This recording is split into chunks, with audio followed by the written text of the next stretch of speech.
जय मेरे प्यारे साथियों। आज हम इस वीडियो के माध्यम से बात करने वाले हैं सीआरपीएफ एससीएम 2022 की निकाली गई वैकेंसी के स्किल टेस्ट के बारे में। जैसे कि आप सभी जानते हैं कि रिटन एग्ज़ाम हो चुका है और अभी उसका आंसर की भी आउट हो चुका है। तो अब स्किल टेस्ट जो है वो कब होगा, क्या क्या उसमें आपको सावधानियाँ बरतनी होगी और उसके साथ में ही कैसे फाइंड आउट करेंगे कि मेरा सिलेक्शन स्किल टेस्ट के लिए हुआ भी है कि नहीं हुआ है। अगर आप भी इस वीडियो को वेट कर रहे थे तो वीडियो को अंत तक देखिए, वीडियो स्किप ना करें और अगर वीडियो अच्छी लगती है तो वीडियो को लाइक करें, शेयर करें और चैनल को सब्सक्राइब करें ताकि फ्यूचर में आने वाली अपडेट आपको मिलती रहे। तो दोस्तों, मुद्दा आता है कि ऑब्जेक्शन की अभी रेस हुई है, आंसर की आपने देख ली है। तो इसके अंदर में बच्चों ने अपना अपना जो है जो कैंडिडेट उन्होंने अपना अपना रिजल्ट देख लिया कि मेरे कितने कितने मार्क्स आ गए हैं। तो देखने में ये आ रहा है कि स्टूडेंट्स ने अपना जो है रिजल्ट देख लिया है और जिसके 45 मार्क्स आ गए, 50 मार्क्स में आ गए, उनको भी कन्फ्यूजन हो रखा है कि मेरा सिलेक्शन हुआ है कि नहीं हुआ है, मेरा स्किल टेस्ट मुझे देना है कि नहीं देना है। तो मैं आपको चीज़ें बताता हूँ कि इसमें कैसा फंडा है। तो उससे पहले हम बात करते हैं कि इसकी जो सिलेक्शन प्रोसेस थी वो क्या रहने वाली है। अब जैसे पता ही था आपको, सबसे पहले आपका सीबीटी टेस्ट होना था, उसके बाद में आपका एक स्किल टेस्ट यानी कि टाइपिंग टेस्ट होगा, फिर उसके आपके बाद पीएचडी और पीटी एग्ज़ाम होना है एंड देन मेडिकल। उसके बाद में आपकी फाइनल मेरिट लिस्ट लग जानी है। जो फाइनल मेरिट लगेगी दोस्तों, ये आपके सीबीटी यानी कि आपके रिटन एग्ज़ाम के बेस पे लगेगी। बाकी जितने भी टेस्ट हैं, आपके स्किल टेस्ट हो गया, आपका फिजिकल यानी कि पीएचडी टेस्ट हो गया, आपका मेडिकल हो गया, ये सिर्फ क्वालिफाइंग नेचर का है।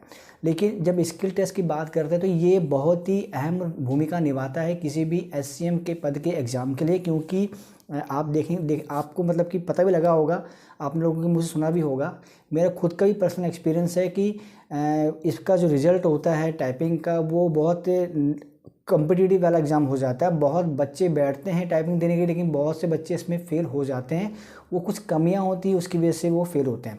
तो वो कमियां क्या होती हैं उसके लिए मैंने एक वीडियो बनाया हुआ है ऑलरेडी, उसका लिंक मैंने डिस्क्रिप्शन बॉक्स में डाल दिया। आप उस वीडियो को देखिएगा, आपको पूरा फंडा क्लियर हो जाएगा कि कैसे जो है आप एक टाइपिंग टेस्ट को इजीली पास कर सकते हैं। उसमें मैंने अपना एक्सपीरियंस भी लगाया है एंड साथ में मेरे साथ जो इन सर्विस में आज सर्विस कर रहे हैं उनका भी एक्सपीरियंस मैंने जो ऐड किया है कि उन्होंने क्या किया था कि जिसकी वजह से वो आज जो है टाइपिंग टेस्ट पास के अपनी जॉब कर रहे हैं।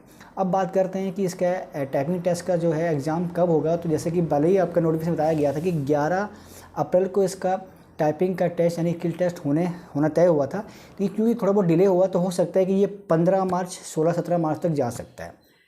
तो 11 मार्च से 17 मार्च के बीच में आपका स्किल टेस्ट हो जाएगा। लेकिन मुद्दा ये आ रहा है कि मेरा सिलेक्शन हुआ कि नहीं हुआ है, कैसे पता करें। तो दोस्तों देखिए, जब इसका नोटिफिकेशन आउट हुआ था तो मैंने उसका पूरा एक ब्रीफ जो है चीज़ें बताई थी। अगर आपने इस वीडियो को देखा होगा तो उसमें एक क्लॉज दिया गया था जिसके अंदर मैं रिटन एग्ज़ाम क्वालिफाई का एक बेस रखा गया था, जिसमें जनरल कैटेगरी का अगर कोई स्टूडेंट है तो उसको 40% मार्क्स लाना कंपलसरी है पास होने के लिए, नेक्स्ट स्टेज में जाने के लिए। और इसके अलावा जो भी कैटेगरीज आ जाती हैं उनको 35% मार्क्स लाने होंगे नेक्स्ट स्टेज को क्वालिफाई करने के लिए।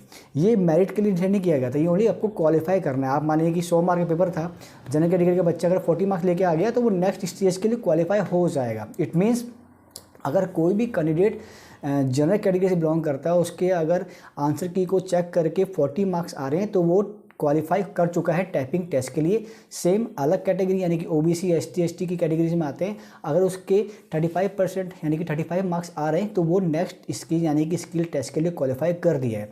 मेरे टेलीग्राम ग्रुप के अंदर में एक स्टूडेंट था, इससे मैंने पूछा कि आपका क्या रिजल्ट रहा, तो उन्होंने मुझे बताया कि सर मेरे 55 मार्क्स आ गए हैं लेकिन मैं क्वालिफाई नहीं कर पाया हूँ। तो फिर उनको मैंने बताया कि ऐसा नहीं है, आप जनरल कैटेगरी से हैं, आपको ओनली 40% मार्क्स चाहिए थे, आप तो 55 लेके आए, तो आपका जो है टाइपिंग टेस्ट क्वालिफाई हो चुका है, अब आप उसकी तैयारी कीजिए। ठीक है दोस्तों, तो ये इसका क्राइटेरिया रहने वाला है।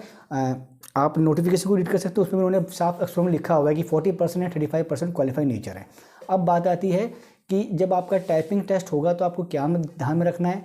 तो उसके लिए आपको मैंने पहले ही बताया था कि आपको प्रैक्टिस जो है बहुत ही इंपॉर्टेंट है। ये प्रैक्टिस आपको स्टार्टिंग से करनी है।